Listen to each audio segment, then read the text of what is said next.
हितेश जी सूरत से। राधे राधे महाराज जी। महाराज जी आपके चरणों में कोटि कोटि प्रणाम। महाराज जी अगर जाने अनजाने में कोई पाप या भूल हो जाए तो क्या भगवान इसी जन्म में उसका दंड देते हैं या अगले जन्म में देते हैं? नहीं, पहली बात तो है कि जाने और अनजाने में बड़ा अंतर है। नहीं, जाने में और अनजाने में बड़ा अंतर है। अनजाने में ऐसा है कि जैसे अचानक पैर पड़ गया और कोई जीव मर गया, हम मारना नहीं चाहते, ये हुआ अनजाने में। लेकिन जानबूझ के मारना उसे हुआ जाने में। तो जो जानने का दंड है वो विशेष है और अनजाने का वो माफ भी है, क्योंकि आपका उद्देश्य मारना नहीं था। जैसे एक बार हम बर्तन मांजने के लिए श्री जी के पात्र मार्जन करने के लिए मिट्टी लेने के लिए गए, तो अब हर जगह से मिट्टी तो ले नहीं सकते, कहीं थूका हो कहीं कुछ हो, तो मेड़ से मिट्टी लेने गए। तो फावड़ा से पहले ऊपर की हटा के फिर नीचे की लेने, तो जो ही फावड़ा मारा सो खन खजूर नहीं होता, अब वो कट गया। अब हमारा उद्देश्य तो जीव को कष्ट देना, बड़ा हृदय में व्यथा हुई अनजाने में, तो वो व्यथा से ही क्षमा हो गया।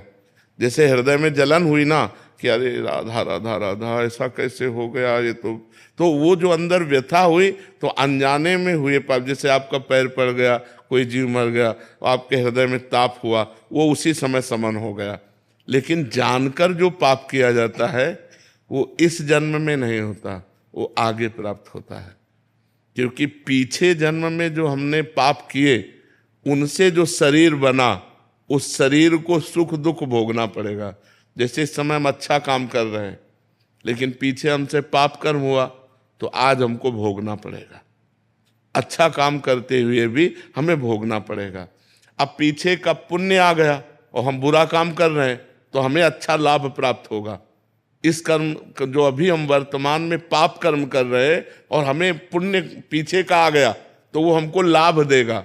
तो पाप कर्म का फल लाभ तो होता नहीं, धर्म का फल हानि तो होता नहीं। लेकिन धर्म करते हुए भी हानि देखा जाता है और पाप करते हुए भी लाभ देखा जाता है। ये पूर्व का है, आज का जो कर्म है वो आगे हमें देगा।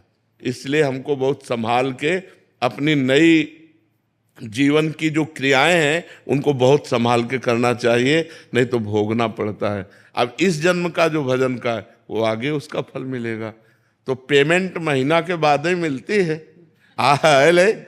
लेबरी बात अलग है कि, और लेबरी में भी शाम तक तो इंतजार कर तो ऐसे ही थोड़ा अंतराय में एक जन्म के बाद फिर हमें अपने कर्मों का, अगर कोई भयानक पाप बन जाए तो फिर तुरंत लागू हो जाता है। साधु अवज्ञा तुरंत भवानी, कर कल्याण अखिल की हानि। जैसे किसी संत महापुरुष की हत्या, संत महापुरुष का अपराध, फिर वो तुम्हारा सर्वनाश कर देगा, वो तुरंत लागू हो जाएगा। वैसे कोई पुण्य कार्य हैं जो तत्काल असर करते हैं? हाँ, ऐसे ही पुण्य कार्य हैं कि तत्काल आपको संभाल देंगे। इसीलिए जैसे अनुष्ठान कराया जाता है ना ब्राह्मणों से, वो तत्कालिक अनुष्ठान लाभ देगा। अब वो मृत्युंजय का जप कर रहा है और उसकी मृत्यु योग आ रहा है, वो काट सकता है मृत्यु योग को। मंत्र में बहुत बड़ी सामर्थ्य है। भावी मेट सकें त्रिपुरारी, जो भाग्य में लिखा हुआ उसको भी मेटा जा सकता है तपस्या भजन अनुष्ठानों के द्वारा। ओमांश बंसल जी। राधे राधे।